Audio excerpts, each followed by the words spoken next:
Hare Krishna. If we let the mind fill in the blank, it will override the sentence. Filling in the blanks is a common assignment while testing students. But suppose a student, while filling in the blank, doesn't just fill in the blank but overrides the remaining sentence also, then the whole meaning will get distorted. So similarly, the mind works in that way. Often in our schedules, we have certain important things to do. We may decide in the morning I have to do this, in the afternoon I have to do this, in the evening I have to do this, and in this way we make some plans. These plans may be consciously made, or they may be just which are default set for us because we have a job, because we have college, or because we have certain obligations which are expected of us. Now, apart from these activities which we are obliged to do, there are times where also we have a lot of things to do, but they may not be as urgent or obligatory or mandatory. So at such times we may just postpone them. Okay, I have a dozen things to do, but I will do them later. And we may leave blanks in our schedule. That means, say, after coming back from college or office to home, what will I do in the evening? Oh, maybe I'll watch TV, or maybe I will just chit chat with my family members, or maybe I will read something. So we just leave it like that, and then it becomes like a blank in our schedule. And quite often the mind is over eager to fill in the blanks in our schedule, and when it fills in the blank, it does so usually with the activity of least resistance. So for example, studying scripture or doing any such activity which is emotionally or intellectually demanding, which requires our attention,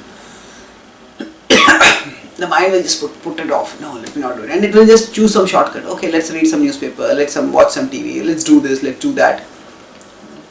And if we give in to this, the more we give into the mind, the more the mind gets strength by that. And as the mind gets strength, then it starts working more and more in terms of making more and more demands. And as the mind makes more and more demands, because the mind has become stronger and because we have become weaker by giving into the mind, we again give into it. And say, we had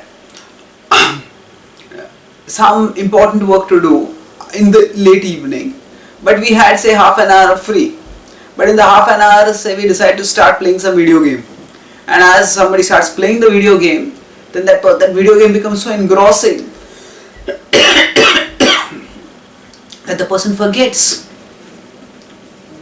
that I have to do something else, or the person will, everything else can wait, this video game is so engrossing. And half hour becomes 1 hour, 1 hour becomes 2 hours, 2 hours become 3 hours, 3 hours become 4 hours, and then we were supposed to do something for someone else, and that person comes in a fury. Why didn't you do this? Why didn't you come there? I was waiting for you, I was expecting you. What kind of irresponsible person are you?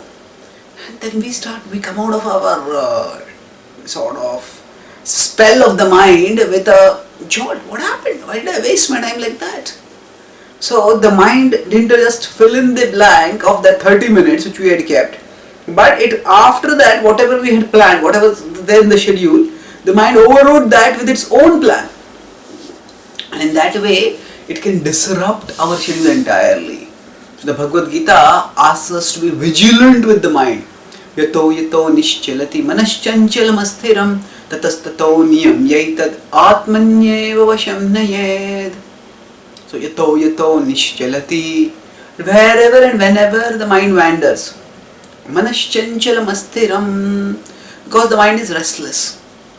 Tatastato niyam yaitad. At that time, with discipline, with niyam, atmanyeva vasham nayed. Atmanyeva. that bring the mind under control. Vasham nayet. So Krishna is telling that means as soon as the mind starts going off in its own track and starts filling in the blank, we start saying that, oh, I am doing something which is not a productive way of spending my time. Then we immediately bring ourselves back on track and we don't let the mind fill in the blank. So whenever we find that we are doing something which is unproductive, which is undesirable, at that time we check ourselves.